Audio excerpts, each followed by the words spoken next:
श्रीविष्णुश्च नमो विष्णुपादाय कृष्णपृष्ठाय भूतले श्रीमते भक्तिवेदांत स्वामिनीति नामिने। नमस्ते सरस्वती देवी गौरवाणी प्रचारिणे निर्विशेषा शून्यवादी सत्वदेशतारिणे। जय श्री कृष्ण चैतन्य प्रभु नित्यानंद श्री अद्वैत गदाधर शिवासादि गौरभक्तवृंद। हरे कृष्णा कृष्ण कृष्ण हरे हरे, हरे राम राम हरे हरे। ओम नमो भगवते वासुदेवाय, ओम नमो भगवते वासुदेवाय, ओम नमो भगवते वासुदेवाय। अपन अपन गुरु प्रणाम। नमो विष्णुपादाय कृष्ण पृष्ठाय भूतले श्रीमती जय पताका स्वामी नामिनी। नमोचार्य पदाय निताय कृपा पदाय गौरकथा दामोदाय नगर ग्राम। भागवत वंदना। तमादिदेवं करुणानिधानं तमालवर्णं सुवितावतारम् अपार संसार समुद्र सेतु भजामहे भागवत স্বরূপম। তারপর হচ্ছে কি প্রণাম, তারপর হচ্ছে দেবীর প্রণাম। নম নম দেবীং সরস্বতীং ব্যাসং ততো জয়োদিরয়ে মুখং করোতি বাচালং পঙ্গুং লঙ্ঘয়তে গিরিম যৎকৃপা তমহং বন্দে পরমানন্দমাধবম। শ্রী গুরু দিনতারিণী শ্রী চৈতন্য পরমেশ্বর। সমস্ত ভক্তদের ধন্যবাদ জানাই, কৃতজ্ঞতা জানাই যথাসময়ে ক্লাসে উপস্থিত থাকার জন্য, যদিও আমার একটু লেট হয়ে গেছে। আমাদের সুরেশ্বর মাধববাবু, আপনি আমাকে কোহোস্ট করে দেন। আপনি আছেন? কোহোস্ট না করলে আমি তো শেয়ার করতে পারছি না।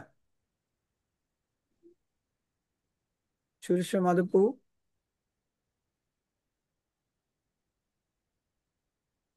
রেকর্ডিংটা দিয়ে চলে গেলে তো হবে না ভাই।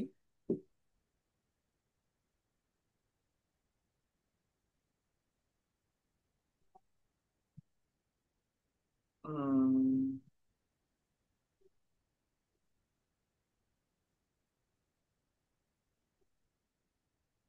আমরা গত ক্লাসে কি কি জেনেছিলাম আপনারা একটু বলবেন? গত ক্লাস ছিল ধ্রুব মহারাজের বংশধরদের, ওই সেকশন থেকে আমরা কি সামারি কিছু বলবেন? করে দিছি হয়েছে তাহলে আমি বলে ফেলি। দিন। বলে তাহলে বলে ধন্যবাদ, দিচ্ছি। Thank you. আমি গেলাম তাহলে একটু দেখিস। কি কৃষ্ণ সরকার মাতাজি কিছু বলবেন? গত ক্লাসে আমরা কি জেনেছিলাম?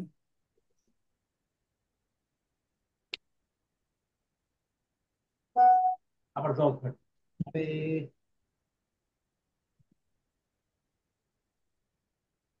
মনে নাই? তাহলে আজকের ক্লাস বলি। আজকে হচ্ছে ব্যান রাজার কাহিনী। গত ক্লাসে আমরা জেনেছিলাম ধ্রুব মহারাজদের বংশধরদের বর্ণনা, ডিটেলস আমি আপনাদেরকে পাঠিয়েছিলাম দুটো লিস্ট, ওটা ভালোভাবে পড়ে নেবেন। এবং লাস্টের দিকে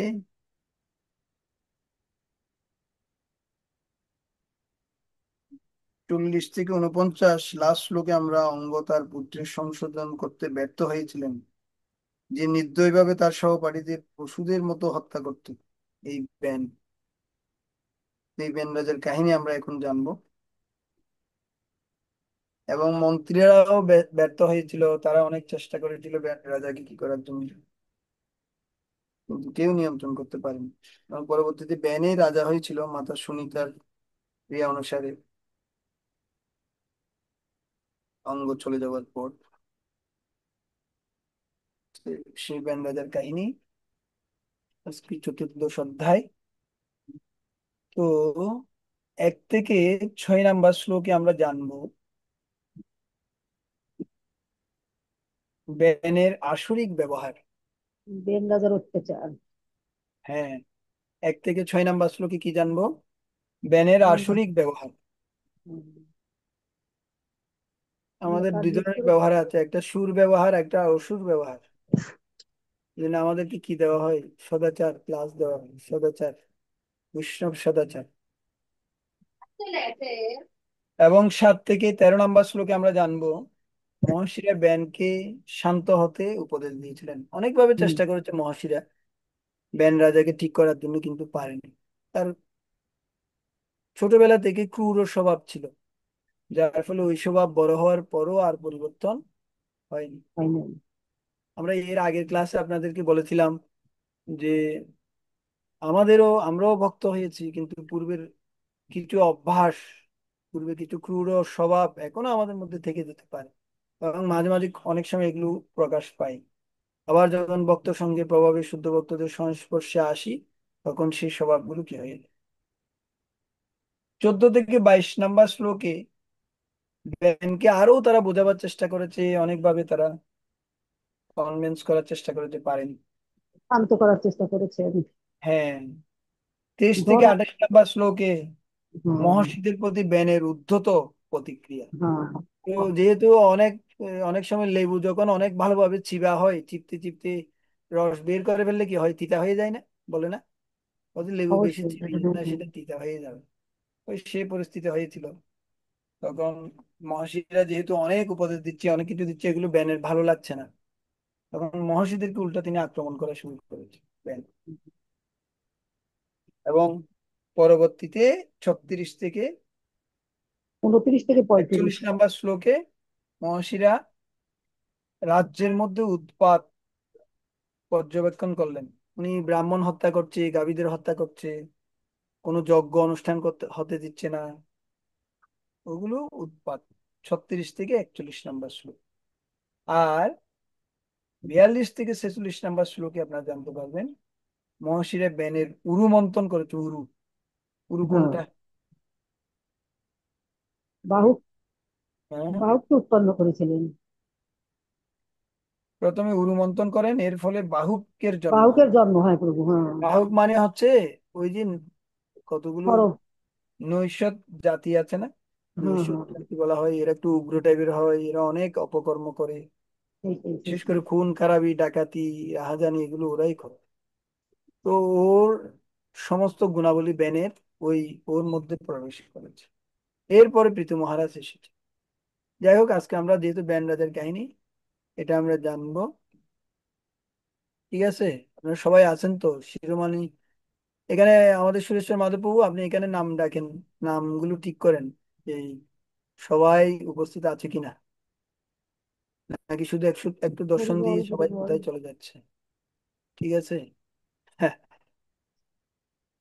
এখানে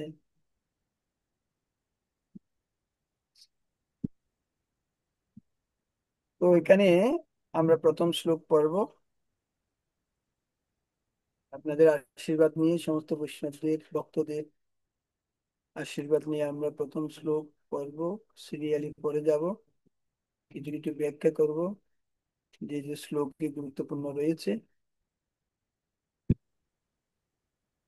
মৈত্রেয় উবাচ ভৃগুয়াদায়তে মুনয় লোকানাম কেমদর্শিন গুপ্তর্য সতী বৈনীনাম পশ্যন্ত পশু সম্মতাম।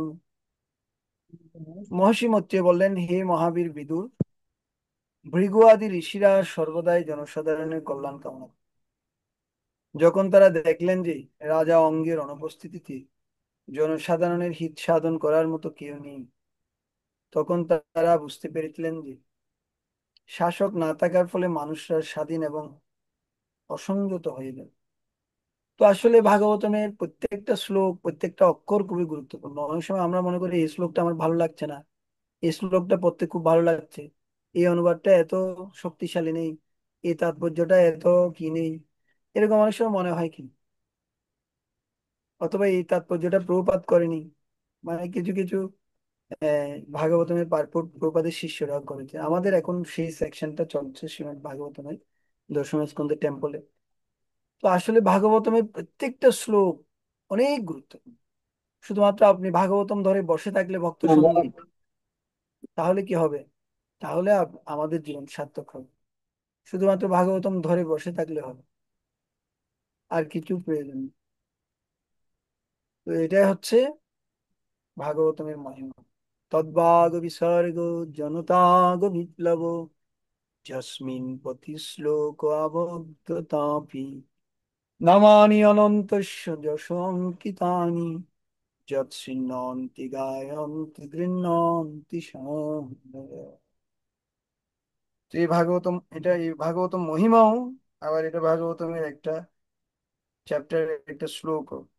তদ্ভাগ বিসর্গ জনতাগ বিপ্লব, যস্মিন প্রতি শ্লোক আবদ্ধতাপি, নামানি অনন্তস্য যশ অঙ্কিতানি, যৎসিন্নন্তি গায়ন্তি গৃহ্ণন্তি সাধু। হুম। প্রভু শ্লোকের পক্ষান্তরে যে রেফারেন্স তো সাহিত্য, দিতেন, শ্লোকের রেফারেন্স তো দিতেন।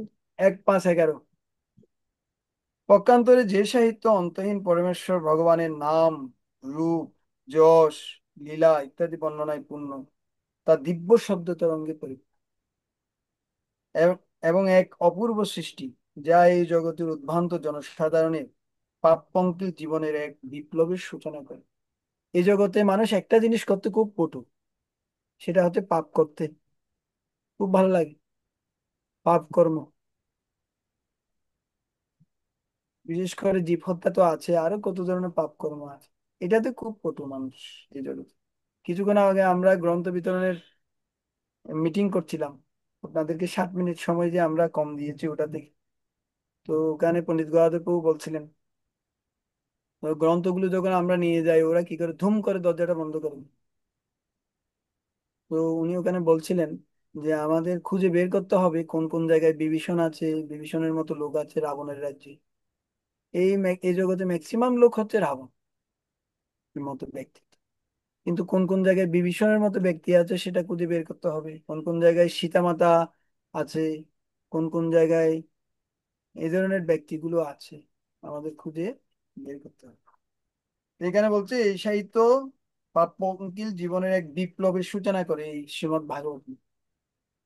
অলরেডি আগামী কালকে হচ্ছে ভাদ্র পূর্ণিমা, শ্রীমদ্ হুম ভাগবতম বিতরণের দিন। হুম হুম। আপনারা চাইলে একসেট একসেট ভাগবতম সবাইকে কি করতে পারেন, টার্গেট করে দিতে পারেন।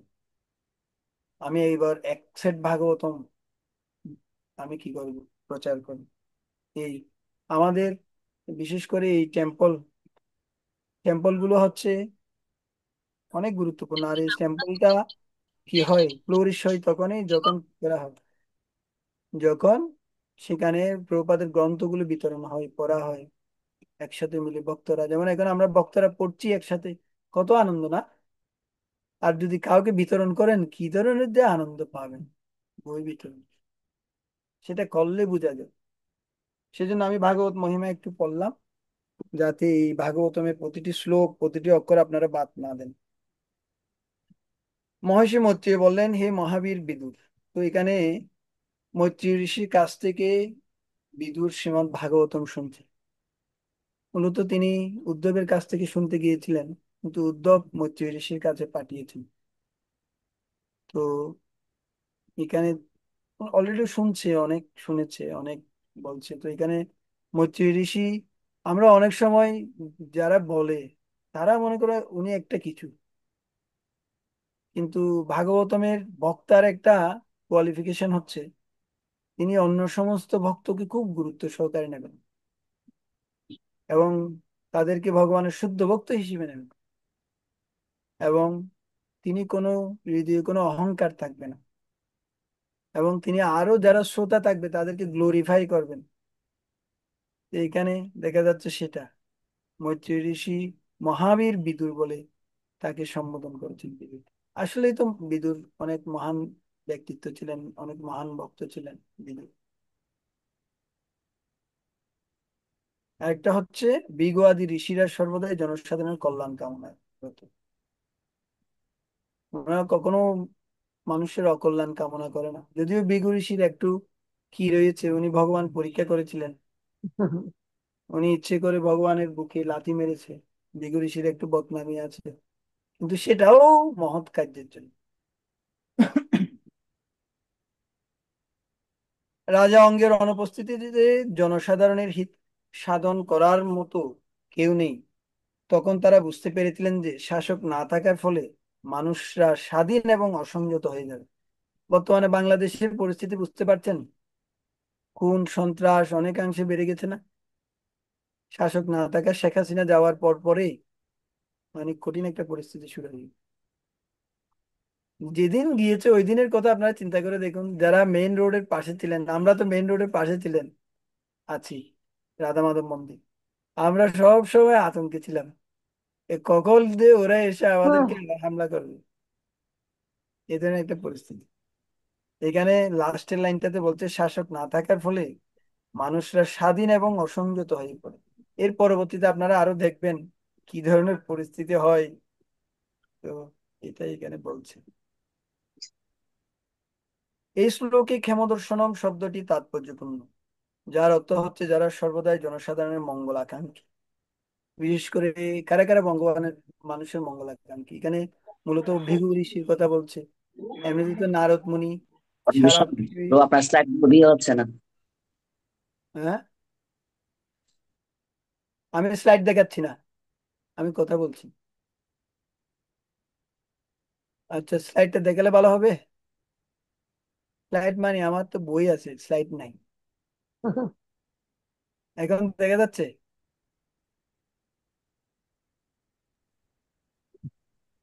ও, গ্রন্থটা দেখা যাচ্ছে। গ্রন্থ দেখা যাচ্ছে, শিল প্রভুপাদের গ্রন্থ, পিডিএফ। তো নারদ মুনি, তারপরে যারা যারা রয়েছেন, ওনারা সর্বদাই মানুষের কল্যাণ কামনা করেন। বিশেষ করে প্রহ্লাদ মহারাজ, তিনি শুধুমাত্র, তিনি সাধারণ ভক্তদের কল্যাণ না, তিনি অসুরদের কল্যাণ কামনা করছেন। আমরা তো অসুরদেরকে প্রচার করতে চাই না, ভালো ভালো যারা আছে, যারা আমাদের কথা শুনে তাদেরকে প্রচার করতে চাই। কিন্তু দেখবেন নারদ মুনি, তারপরে প্রহ্লাদ মহারাজ, ওনারা এত কৃপাময় যে মৃগারীর কাছে গিয়ে প্রচার করছে। মৃগারী, তারপরে রত্নাকর দস্যুর কাছে গিয়ে প্রচার করছে। আর প্রহ্লাদ মহারাজ তো দৈত্যনন্দন, যারা অসুর বালক, তাদেরকে গিয়ে প্রচার করছে। কি ধরনের কোয়ালিটি, কি ধরনের করুণা থাকলে এই ধরনের প্রচার করা যায়। অসুরদের মাঝে প্রচার, অসুরদেরকে ভক্ত বানিয়ে দিচ্ছে।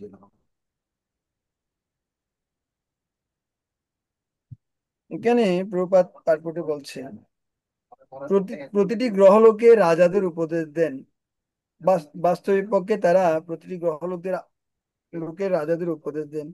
তারা জীবনের এই উদ্দেশ্য সম্বন্ধে লক্ষ্য স্থির রেখে তাদের প্রজাদের শাসন করেন। মহর্ষিগণ রাষ্ট্রপ্রধান ও নৃপতিকে পরামর্শ দিতেন এবং তাদের নির্দেশ অনুসারে অনুসারে তিনি জনগণকে শাসন করতেন। রাজা অঙ্গের নিরুদ্দেশের পর মহর্ষিদের নির্দেশ পালন করার মতো কেউই ছিল না। তো একটা দেশে যদি রাজা না থাকে কি পরিস্থিতি হয়। আর রাজাকেও পরিচালনা করেন কে? যেমন রামচন্দ্রের একজন ঋষি ছিল না, বশিষ্ঠ ঋষি, এবং আরো অনেকগুলো ঋষি ছিল যারা রামচন্দ্রকে উপদেশ প্রদান করত। তারপর যুধিষ্ঠির মহারাজের শাসন আমলে নারদ মুনি গিয়ে মাঝে মাঝে যুধিষ্ঠির মহারাজকে উপদেশ প্রদান করত। এরকম প্রত্যেক রাজার একজন কারো ঋষি বা ঋষি মুনিদের অধীনে থেকেই ওনারা কি করতেন, রাজ্য শাসন করতেন। এই নয় যে ওনারা নিজেদের মতো করে করতেন, এরকম না। এখানে এটাই বলা হচ্ছে। সমস্ত প্রজারা এতই উচ্ছৃঙ্খল হয়ে পড়েছিল যে পশুদের সাথে তাদের তুলনা করা যেতে পারে। সমস্ত প্রজা বলতে সব প্রজা এখানে বুঝাচ্ছে, কারণ রাজা যদি ঠিক না থাকে, অন্যদের দেখা দেখে অন্যরাও কি হয়ে যায়, উচ্ছৃঙ্খল হয়ে যায়। আর কোনো বাজ বিচার থাকে না, যে যেদিকে পারে সন্ত্রাস করে, চুরি করে, ডাকাতি করে, দিন দুপুরেও ডাকাতি করে। কঠিন একটা পরিস্থিতি। তো আমাদের বর্তমানে বাংলাদেশের পরিস্থিতি কিছুটা ওরকমই চলছে। এই যে প্রকৃত শাসক না থাকার ফলে, যদিও আর্মিরা একটু কন্ট্রোল করছে, ওরা যদি উঠে যায় তাহলে আরো বেশি কঠিন পরিস্থিতি হয়ে যাবে। এর প্রপাত নিচে পারপোর্টে একটু লিখেতে দেখুন। আধুনিক গণতন্ত্রের প্রভাবে এই বিজ্ঞানসম্মত বর্ণ বিভাগ নষ্ট হয়ে গেছে এবং ভোটের বলে শূদ্রদের প্রশাসকের পদে মনোনীত করা হচ্ছে। জীবনের চরম উদ্দেশ্য সম্বন্ধে সম্পূর্ণরূপে অজ্ঞ এই সমস্ত মানুষরা তাদের খেয়াল খুশি মতো আইন সৃষ্টি করছে, তার ফলে কেউ সুখী নয়। এখানে প্রভুপাদ কিছু কিছু পার্পটে আমি পেয়েছি। আমি ডিপলি পড়ছিলাম এই ভাগবতম, যেটা আপনাদের কিছু বলতে হবে। তো ওখানে প্রভুপাদ বলছে যে যদি কিছু কৃষ্ণভক্ত এরকম ব্যক্তি পাওয়া যায় যারা রাজ্য শাসন করবে, তাহলে কিন্তু খুব ভালো হয়। কৃষ্ণভক্ত যদি কেউ এই ধরনের দায়িত্ব গ্রহণ করে, প্রশাসকের দায়িত্ব গ্রহণ করে, বিচারকের দায়িত্ব গ্রহণ করে, বড় বড় পদগুলোতে যদি এই ধরনের ব্যক্তিগুলো থাকে, তাহলে কিছুটা এই দেশে কিছুটা মঙ্গল হতে পারে। নাহলে অন্য কোনোভাবে সেটা হবে না, সম্ভব হবে না। তো মূলত এখানে প্রভুপাদ বলছেন খেয়াল খুশি মতো তারা জীবনযাপন করছে। খেয়াল খুশি মানে কি খামখেয়ালি আচরণ করছে আর যে যেমন ইচ্ছে তেমন চলছে। যাই হোক, প্রথম শ্লোকটিতে আমরা অনেক সময় দিয়েছি। বীর মাতরম আহু সুনিতাম ব্রহ্মবাদিন প্রকৃতি সম্মত বেনম অবিসিঞ্চন পতিম ভুব। মহর্ষিগণ তখন রাজমাতা সুনিতাকে ডেকে এনে তার অনুমতিক্রমে ব্যানকে পৃথিবীপতি রূপে রাজসিংহাসনে অভিষিক্ত করেছিল, যদিও তাতে মন্ত্রীরা সম্মত ছিল না। দেখুন এখানে বলছে যে মন্ত্রীরা সম্মত ছিল না, তারপরে কি করেছে, পুরো পৃথিবীর রাজ্য শাসনের ভার ওনাকে দিয়ে দিয়েছে। এখানে অনেকগুলো ডিভাইস, ওনারা অনেক ব্যস্ত আছে, অনেকে আমার থেকে অনেকে ব্যস্ত। কি বলবো, এখন আপনারা রান্না করছেন নাকি কি করছেন আমি জানি না, আপনারা নাকি ভাগবতম শুনছেন। যাই হোক, তারপরে আপনারা শুনছেন, আপনাদের ধন্যবাদ। প্রভু কৃষ্ণ। হ্যাঁ, প্রশ্ন আছে? হ্যাঁ প্রভু, এই যে এখানে মানে দেয়া আছে যে এই শ্লোকে আপনার, প্রশ্ন নাকি এর আগের শ্লোকে? প্রভু এখানে এই যে এখানে যে প্রথমে দেয়া আছে। আমি ব্যাখ্যা করছি, এর পরে যদি প্রশ্ন থাকে বলবেন, কেমন? প্রভু এখানে নৃপতি বলা হচ্ছে, এটা নৃপতিটা বুঝি নেই। নৃপতি, নৃপতি মানে বুঝেন নাই? মহর্ষিগণ রাষ্ট্রপ্রধান বা নৃপতিকে পরামর্শ দিতেন। এই যে স্লাইডের এখানে দেয়া আছে, নৃপতি স্ক্রিনে মানে দেয়া আছে। নরদের পতি আর কি, হ্যাঁ, যাকে বুঝাচ্ছে নরদের যিনি পতি, নৃপতি। আচ্ছা ঠিক আছে। মহর্ষিগণ তখন রাজমাতা সুনিতাকে ডেকে এনে তার অনুমতি ক্রমে, এটা কত নম্বর, 2 নম্বর। এটা 2 নম্বর অনুমতি দিয়েছে। ক্রমে পৃথিবীপতি রূপে, এটা আবার ওই সুনীতি না, এটা আরেকটা। সুনিতা। সুনিতাকে ডেকে এনে, এটা অঙ্গের স্ত্রী, অনুমতিক্রমে ব্যানকে পৃথিবীপতি রূপে রাজসিংহাসনে অভিষিক্ত করেছিলেন, যদিও বেনের তাতে মাতা। মন্ত্রীদের সম্মতি ছিল না। বেনের মাতা। হ্যাঁ, ব্যানের মাথা। ম- শ্রুতনিপাসন ঘতং ব্যানত্তুমুগ্র আসনম নীলিলুদস্যব সদ্য সর্পত্রস্তায় বা খম। ব্যানম অতি উগ্র আসনম, ব্যান যে অত্যন্ত কঠোর এবং নিষ্ঠুর ছিল সে কথা আগেই ঠিক আগে আছে। থেকে সকলের হ্যাঁ, সকলের জানা ছিল।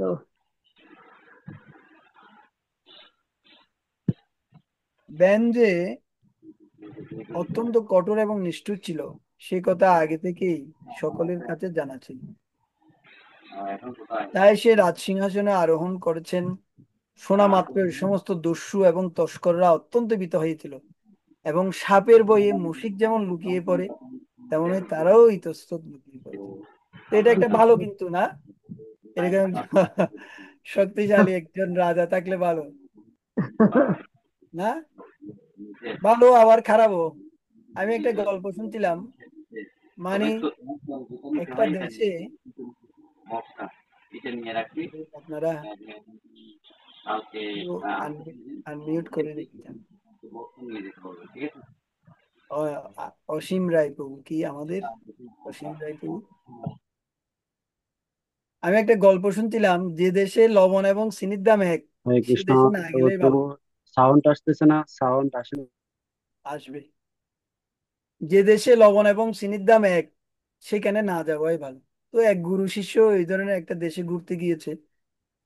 তো ঘুরতে ঘুরতে দেখে, যে দেশে লবণের দাম যেরকম, চিনির দামও সেরকম, যা কিনবেন 10 টাকা। অনেক জায়গায় দেখেন না, অনেক মার্কেট বলতে 10 টাকা, 10 টাকা, 10 টাকা, শার্ট নেন 10 টাকা, প্যান্ট নেন 10 টাকা, সব 10 টাকা দাম। তো ওটা ওখানে মনে করতে হবে যে কোনো না কোনো একটা কিছু ভেজাল আছে, ঠিক না? কোনো কিছু গড়বড় আছে, লাইলে সেলাইটা ঠিক নাই, নাইলে সব কোনো একটা দেখে। কিছু সমস্যা আছে। তো এখন গুরু তো বলছে, বাবারে বাবা, এই দেশে থাকা যাবে না, এটা অত্যন্ত ভয়ঙ্কর দেশ। কিন্তু শিষ্যটা বলছে না, গুরুদেব আমি এখানে থাকবো, আপনি চলে গেলে চলে যান। ও তুমি এখানে থাকবে? আমার আদেশ নির্দেশ না মেনে তুমি এখানে থাকছো? না না, এখানে থাকিও না। এখানে চিনির দামও যেই, লবণের দামও জমানো সেই। দাম তাই। এখান থেকে তাড়াতাড়ি পালাই চলো। তো ওই শিষ্যটা ওখানে থেকে গেছে। পরবর্তীতে কি হয়েছে, যখন ওখানে রাজার ওখানে কিছু একটা জিনিস চুরি হয়েছে, তখন সবাই খুঁজছে কোথায় সেই জিনিস পাওয়া যায়। মূল্যবান একটা জিনিস চুরি হয়েছে। তো খুঁজতে খুঁজতে ওই পুরো রাজ্যে একজন অপরিচিত ব্যক্তি পাওয়া গেল, ওই শিষ্যটা। তখন ওকে ধরা হলো।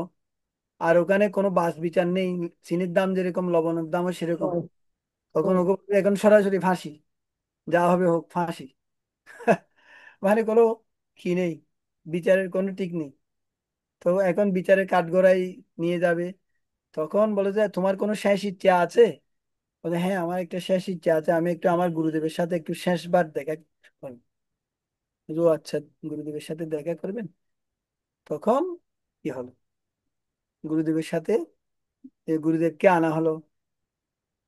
তখন গুরুদেব অনেক চালাক চতুরি করে, অনেক কিছু ওদেরকে স্বাস্থ্য উপদেশ, জ্ঞান উপদেশ দিয়ে লাস্টে শিষ্যকে উদ্ধার করে নিয়ে গেল আর কি।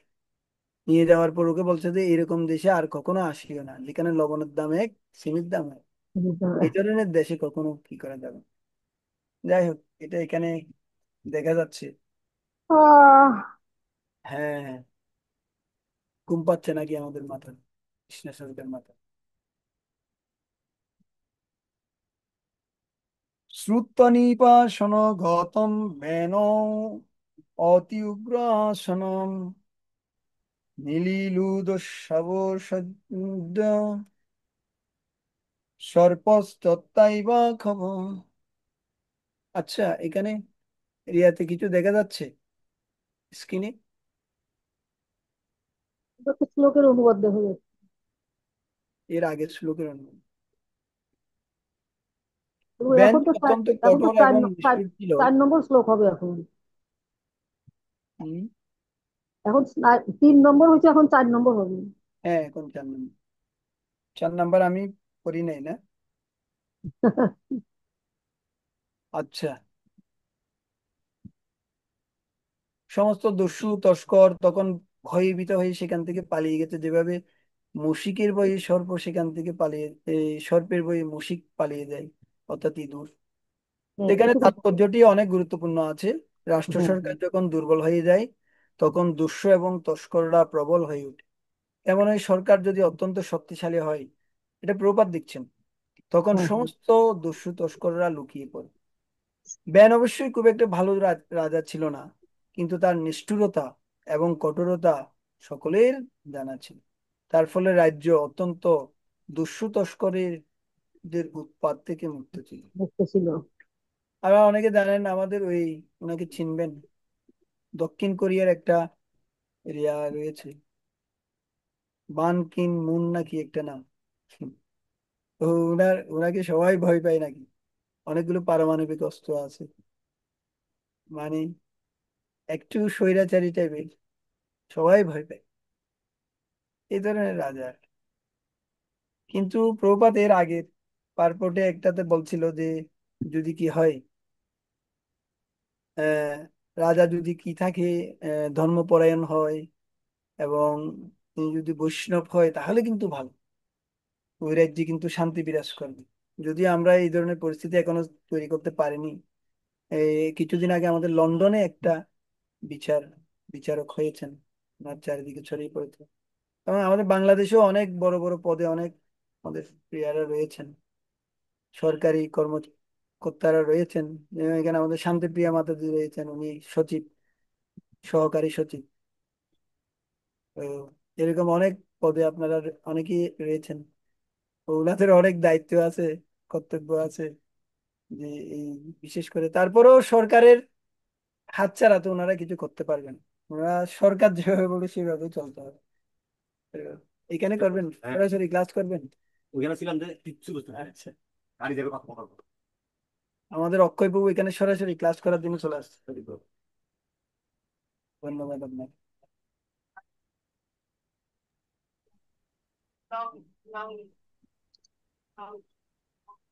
প্রভু, হুম।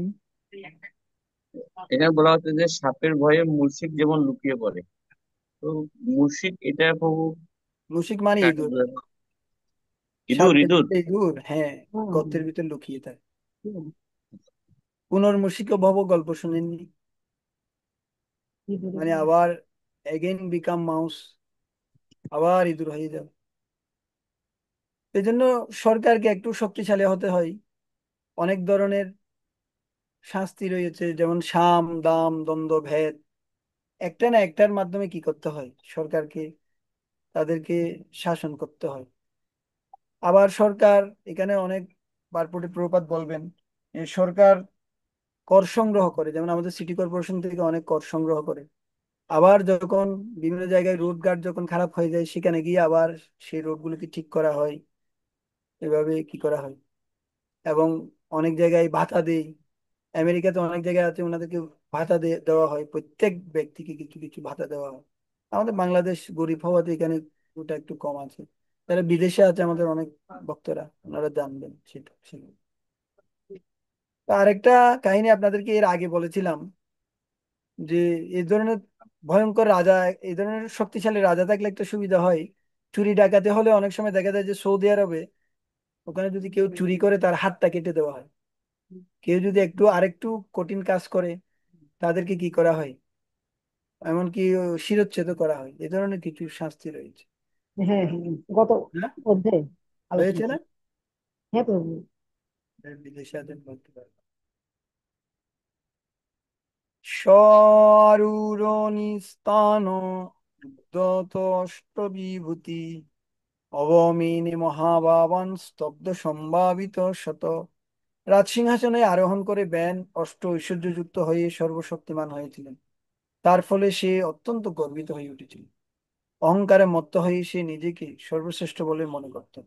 তার ফলে সে মহান ব্যক্তিদের অপমান করতে শুরু শুরু করল। তো এটা একটা ভয়ঙ্কর একটা পরিস্থিতি। এখান থেকে অনেকগুলো শিক্ষা আছে, যে অনেক সময় আমরা অনেক কিছু দায়িত্ব পাই, যদি আমরা এই দায়িত্বের গর্বে যদি গর্বিত হয়ে যাই, আমাদের যদি আমাদের মধ্যে যদি বিনয় না থাকে, নম্রতা না থাকে, আমাদের পূর্বতন আচার্য, পূর্বতন যারা বৈষ্ণব, তাদেরকে যদি আমরা না মানি, তাহলেও আমাদের একই, আমরাও ব্যানের দলে, না, নাকি? হুম। এখানে শুধু ব্যান রাজার মাধ্যমে, ব্যান রাজার কাহিনীর মাধ্যমে এখানে অনেক শিক্ষা পাওয়া যায়। আর উদ্ধত ব্যক্তিকে কেউ কিন্তু কি করে না, পছন্দও করে না। না করে ও, ও না প্রভু। সরাসরি বলতে করে না, যে উদ্ধত ব্যক্তিকে কেউ পছন্দ করে না। কিন্তু কেউ যদি কি হয়, নম্র হয়, সরল হয়, এবং সরল হবে আবার বোকা হবে না।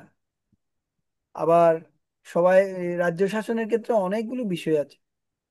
বিশেষ করে আমাদের ইসকন যারা লিডার আছে, যেমন পরম পূজ্য রাধানাথ স্বামী মহারাজ, পরম পূজ্য জয়পতাকা স্বামী গুরু মহারাজ সহ যারা রয়েছেন, ভক্তিচারু গুরু মহারাজ ছিলেন। তো উনাদের যে লিডিং কোয়ালিটি, উনাদের যে নেতৃত্ব দেওয়ার গুণ, এটা অনেক উচ্চ পর্যায়ে। এই জন্য ওনারা অনেক ভক্তকে আনন্দ দিতে পারেন, এবং অনেক ভক্তকে কি করতে পারেন, একসাথে যুক্ত রাখতে পারেন। এবং অনেক ভক্ত ওনাদের অনুসারী হয়। কারণ কি? কারণ ওনারা ওভাবে ধৈর্য, বিনয়, নম্রতা, সহনশীলতার পরিচয় দেয়। বিশেষ করে রাধানাথ স্বামী মহারাজের কিছু বিনয়ী গুণ আমার খুব ভালো লাগে। এক একজন মহারাজের এক একটা কোয়ালিটি রয়েছে। তো এইভাবে আমরা দেখতে পাই। আমি গতকালকে একটা ভিডিও দেখছিলাম যে রাধানাথ স্বামী মহারাজ আমাদের গুরু মহারাজকে দর্শন করতে আসছে, জয়প্রতাপ স্বামী গুরু মহারাজ। তো ওখানে গুরু মহারাজকে এসে সাথে সাথে দণ্ডবত প্রণাম দিয়েছে। আর গুরু মহারাজও এইভাবে হাতটা এইভাবে করে দিয়েছে। আবার গুরু মহারাজ একটা মালা রাধানাথ স্বামী মহারাজকে পরিয়ে দিয়েছে। আর রাধানাথ স্বামী মহারাজও একটা মালা গুরু মহারাজকে পরিয়ে দিয়েছে। তারপর দুজন মিলে বসে অনেক সুন্দর আলোচনা করেছে। তো এটা আমাদের ভক্তদের মধ্যেও প্রয়োজন।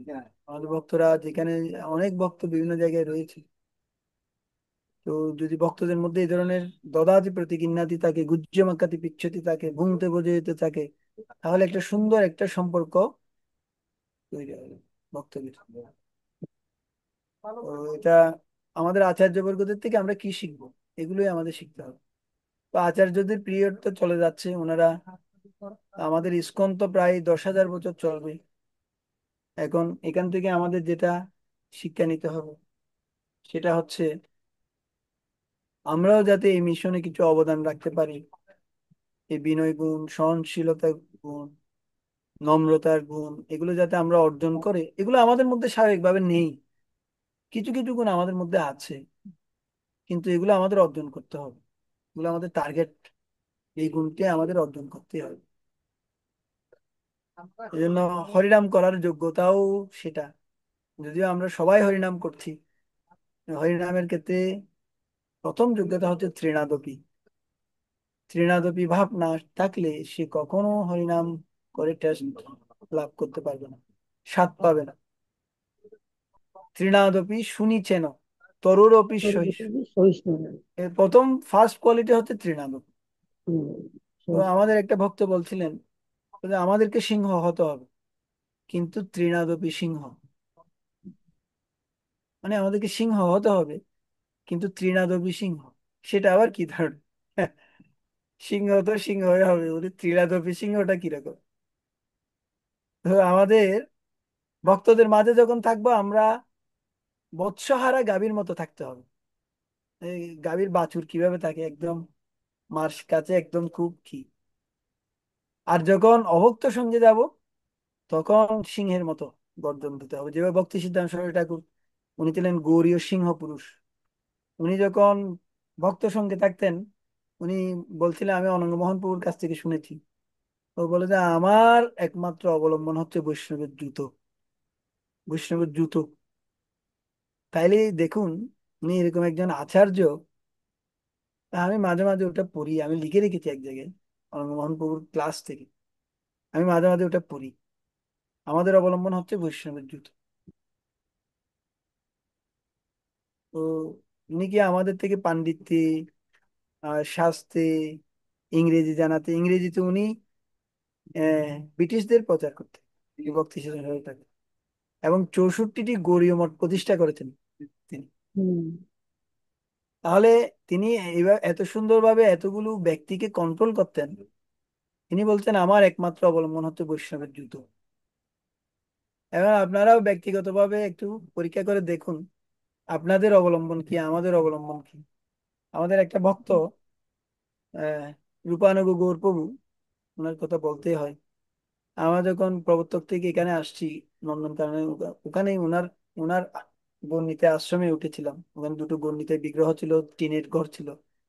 তো আমি দেখতাম উনি ঝাড়ু টাড়ু দিয়ে সব বালিগুলো এক জায়গায় নিয়ে আসতেন, এবং পরবর্তীতে ওই বালিগুলো তিনি মাথায় নিতেন, এবং উনি দেহ রেখেছে। এবং গুরু মহারাজ বলেছে যে উনি ওনার নিত্য আলোয়, যেহেতু উনি গণ্ডিতের সেবা করেছে, বৈষ্ণবদের সেবা করেছে, উনি ভগবানের নিত্য আলোয় ফিরে গেছে। যদি আমরা ভাগবতম পড়ছি, গীতা পড়ছি, ভক্তি শাস্ত্রী ডিগ্রি অর্জন করছি, ভক্তি বৈভব ডিগ্রি অর্জন করছি, কিন্তু এখান থেকে আমাদের শিক্ষা হচ্ছে, যেমন ফলবান বৃক্ষ তো সবসময় নত হয়ে যায়। এখন আমাদের জ্ঞান লাভের ফলে আমরা কি উদ্ধত হচ্ছি, নাকি আমরা তৃণাদপি ভাব আস্তে আস্তে বাড়ছে? এটা আমাদের ব্যক্তিগতভাবে আমাদের একটু পরীক্ষা করে দেখা উচিত। আর সেটা পরীক্ষা হবে যখন আমরা ভক্ত সঙ্গে যাব। আমাদের গুরু মহারাজ, জয়প্রতাপ স্বামী গুরু মহারাজ বলছেন যে আমরা যখন ভক্ত সঙ্গে থাকবো, ভক্ত সঙ্গে যাব, তখন আমাদের সেটা পরীক্ষা হবে, আমরা কতটুকু এই ধরনের রয়েছে। যাই হোক, এই প্রসঙ্গে আসলে একটু বললাম। আমরা কত নাম্বার পড়ছিলাম? তবু 4 নম্বর। 4 নাম্বার এখনো পড়ি। হ্যাঁ প্রভু। স আর উ র। এখন কত নাম্বার পড়বো? তবু 4 নম্বর হচ্ছে, এখন 5 নম্বর। 4 নম্বরে 4 নাম্বার পড়েছি। 4 নম্বর শ্লোকটা পড়েছেন, অনুবাদও পড়েছেন। আচ্ছা, গর্বিতটা ব্যাখ্যা করতে গিয়ে এতগুলো বলে ফেললাম। হ্যাঁ, ব্যাখ্যাটা করা হয়নি, ওই তো তাৎপর্য বলা এই হয়নি। দুর্যোধনের একটা মনোভাব ছিল, ধাম্বিক মনোভাব, অহংকারী মনোভাব, ক্রোধী মনোভাব, জেদি মনোভাব। এটা হচ্ছে দুর্যোধন মেন্টালিটি। আর অর্জুনের কি মনোভাব ছিল? নম্র, সহনশীল, বিনয়ী। এবং দুজনেই কিন্তু কৃষ্ণের কাছে গেছে। তো দুর্যোধন গিয়ে বলছে, আমি তো রাজা, আমি কেন কৃষ্ণের চরণের পাশে করব, আমি মাথার পাশে করব। হুম, আর অর্জুন গিয়ে কোন দিক কোথায় বসলো? পায়ের কাছে। পায়ে কাছে। তখন ভগবান উঠে প্রথমে কাকে দেখলো, এবার ঘুম থেকে উঠে অর্জুনকে অর্জুন দেখলো। দর্শন করে। ও অর্জুন তুমি! আবার হ্যাঁ, এদিকে কেন দেখলো কাকে? ও দুর্যোধন, আচ্ছা। হ্যাঁ, এইভাবে বললো আর কি। তারপর বলতো, তুমি কি চাও? বলছে আমি কি চাও, কি চাইবো? বলে যে আমি কিন্তু যুদ্ধ করবো না। তুমি আমাকে নিতে পারো, কিন্তু আমি যুদ্ধ করবো। বলছে, ও মনে মনে চিন্তা করছে, তাইলে ভগবানকে নিয়ে কি হবে, এই কৃষ্ণকে নিয়ে কি হবে? ও যুদ্ধ করবে না। বলে, আমার নারায়ণী সেনা আছে, ওরা কিন্তু যুদ্ধ করবে। এক তখন বলে, কৃষ্ণ ঠিক আছে, কি আমাকে করবে। নারায়ণী সেনা দেন। তো অর্জুনকে বলতে, তুমি কি চাও? ও যে, ভগবান কৃষ্ণ, আমি আমি তোমাকে আমি চাই। তোমাকে চাই। হুম। কৃষ্ণকে যদি পাই, আর কোনো কিছুর অভাব আছে এই জগতে? সব না কিছু তো, তার হয়ে গেছে, না? এখন সেটাই। এই জগতে সবকিছু আপনাদের। কৃষ্ণ সে তোমার, কৃষ্ণ দিতে পারো, তোমার শক্তি আছে।